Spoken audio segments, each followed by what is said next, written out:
In this module, you will learn about the charged particles in matter and their discovery. You might have observed that after rubbing a balloon against hair, it sticks to the wall. Can you guess why this happens? It happens due to the development of opposite charges on the balloon and the wall. These opposite charges attract each other. The charges on these two in turn develop due to the charged particles present in them. In fact, such charged particles are present in every matter. Now let us see where actually these charged particles are present inside matter.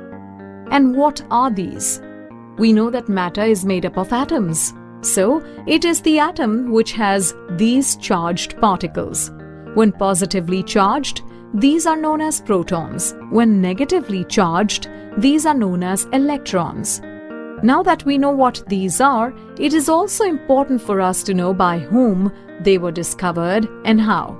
The credit for the discovery of the electron goes to Sir J.J. Thomson. An experiment that helped him discover this was the cathode ray tube experiment.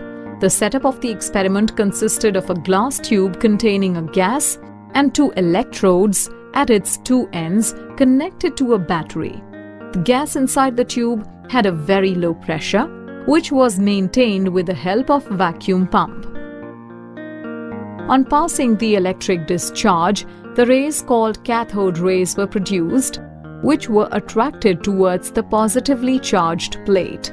As these were attracted towards the positively charged plate, these were supposed to be made up of the negatively charged particles, which were named by Sir J.J. Thomson as electrons.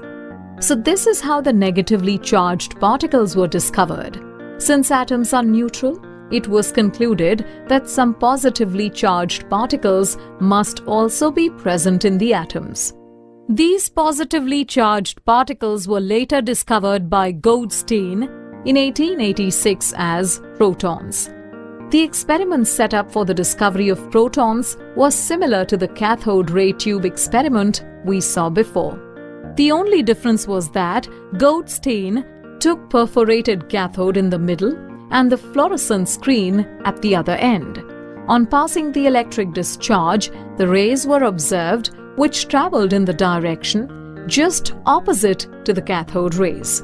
These were named as canal rays and they passed from canal-like holes. As their direction was just opposite, it was concluded that these must be made up of some positively charged particles. These positively charged particles were nothing but the protons. So now we know all atoms have two types of charged particles, that are electrons, the negatively charged particles, and protons, the positively charged particles. Let us now compare some of the features of these particles. The charge of an individual electron is minus 1.602 into 10 raised to the power minus 19 coulomb, whereas it is plus 1.602 into 10 raised to the power minus 19 coulomb for protons. And if we compare masses, it is 9.107 into 10 raised to the power minus 28 gram for an electron and 1.672 into 10 raised to the power minus 24 gram for a proton.